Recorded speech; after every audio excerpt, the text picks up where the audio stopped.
After graduating from university, my father decided to toughen me up by not allowing me to join the family business. Instead, I started working at my boyfriend's company, with strict instructions from my father to keep a low profile. On the second day of work, 2 luxury cars were parked at the entrance of our villa early in the morning. The window of a Ferrari rolled down, revealing my brother, James Anderson, wearing sunglasses. Gideon, I'll drive you to work. The rear window of a Maybach rolled down as well, and my boyfriend, Michael Smith, with a stern face, asked, "Choose me or him?" Yawning, I got on the bicycle parked nearby and rode away. Neither. Just as I arrived at the company, a car sped towards me. Before I could dodge, water from the roadside splashed all over me, leaving me covered in mud and water stains.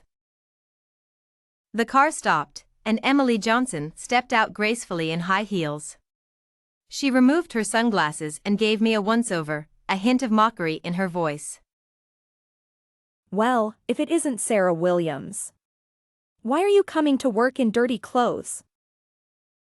Suppressing my anger, I retorted. I should be asking how you drive. I haven't even blamed you for blocking my way with that old bike. I almost laughed out loud at her words. She was quite adept at turning the tables. It was the first time I'd heard someone call a bike worth tens of thousands of dollars an old bike. Before I could respond, a Maybach sped towards us. Recognizing the familiar license plate, I instinctively took a step back. The next second, Emily's scream pierced the air. As the car passed, I locked eyes with Michael Smith in the back seat. Who the hell drives like that? Didn't they see someone here? Emily's refined demeanor vanished, her face, now splattered with dirty water, contorted in rage. She cursed at the car, but upon seeing the Maybach emblem, she quickly quieted down. Watching her face change so rapidly, I couldn't help but click my tongue in amusement. Unexpectedly, Emily turned her anger towards me, glaring fiercely. Such bad luck. She furiously pushed my bike to the ground. With a loud crash, the pedal and handlebar broke. Riding an old bike and acting all high and mighty, looking like a pauper. Old bike? Do you know how much this bike costs? She took out a tissue to wipe her face, scoffing. How much could a few $100 bike be worth? I'll pay you. She pulled out a few $100 bills from her wallet and threw them at me. You look so pathetic, it's disgusting. A few onlookers had gathered, some staring at their phones, then glancing at my bike. One of them widened their eyes. Wow, this bike costs $88,000. Is it this one in the picture? Looks exactly the same. $88,000, my goodness. An old bike worth over $80,000? You must be joking. She laughed mockingly. I opened my phone and showed her the purchase record. The pedal costs $10,000, each handlebar $5,000. 2 broken ones make $10,000. Pay up. Her mocking expression froze instantly. She grabbed my phone, staring at it in disbelief. Her face turned an ugly shade. Huh, you must have charmed some rich guy to buy it for you. $20,000, not a penny less. The onlookers watched her with interest. Emily, clearly never having faced such humiliation, turned red and white with anger, glaring at me as if she wanted to swallow me whole. Eventually, she claimed most of her assets were tied up in fixed deposits and opted to pay me in 12 installments. I hadn't intended to make her pay for the bike, but her sharp-tongued attitude was unbearable. Near noon, Michael Smith messaged me to come to his office. I took the executive elevator to the top floor. What happened this morning? His stern demeanor softened upon seeing me. He naturally wrapped his arm around my waist, pulling me onto his lap. You really avenged me today. Well done. His brows furrowed at the end. Handing me a cup of water, he said, I'll contact HR to let her go. You've talked enough, have some water. Everyone in the department knows about our conflict.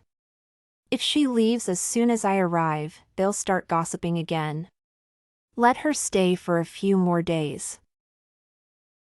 After lunch with Michael in his office, I returned to the department, hearing murmurs. She was in there for over an hour. Must have been doing that. These young girls, fresh out of school, selling their bodies. Each time they might get a few $1,000 bags. That $80,000 bike could be a reward for good service. If she spends time with a few more bosses, she might even earn a house. The car stopped, and Emily Johnson stepped out gracefully in high heels. She removed her sunglasses and gave Sarah Williams a once-over, a hint of mockery in her voice. Well, if it isn't Sarah Williams. Why are you coming to work in dirty clothes? Suppressing her anger, Sarah retorted. I should be asking how you drive. I haven't even blamed you for blocking my way with that old bike. Sarah almost laughed out loud at her words. It was the first time she'd heard someone call a bike worth tens of thousands of dollars an old bike. To my surprise, my dad drove a Rolls-Royce and took me to a roadside stall for spicy noodles. The luxurious car parked by the roadside attracted the attention of passers-by, some even stopping to take photos.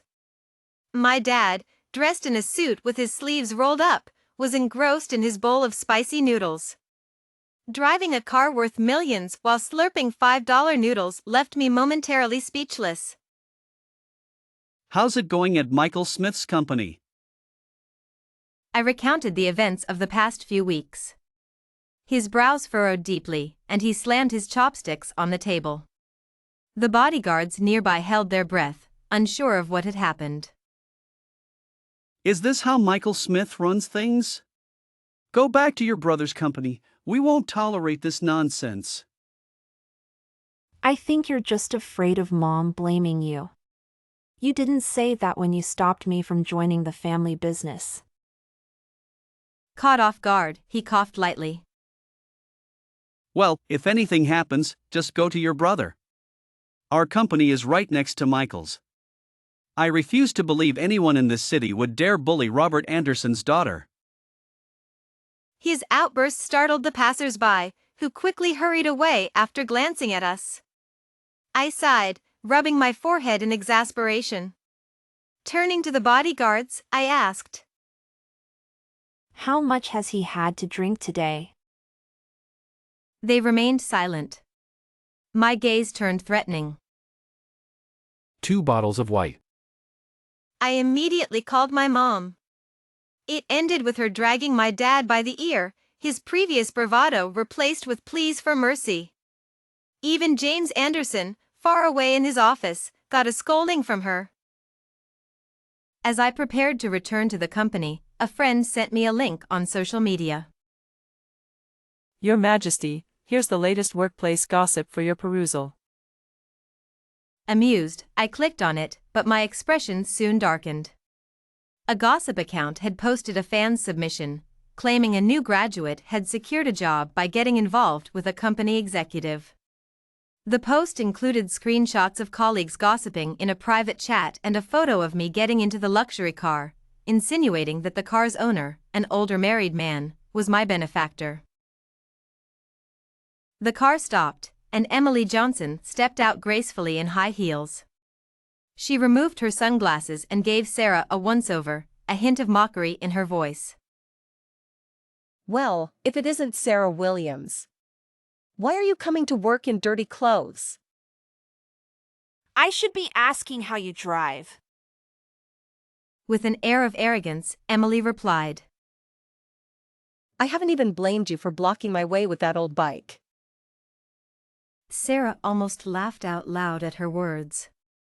It was the first time she'd heard someone call a bike worth tens of thousands of dollars an old bike. The car halted, and Emily Johnson stepped out gracefully in her high heels. She removed her sunglasses, eyeing me with a hint of mockery. Well, if it isn't Sarah Williams. Why are you coming to work in dirty clothes? I should be asking how you drive. I haven't even blamed you for blocking my way with that old bike. I almost laughed at her words. It was the first time I'd heard someone call a bike worth tens of thousands of dollars an old bike.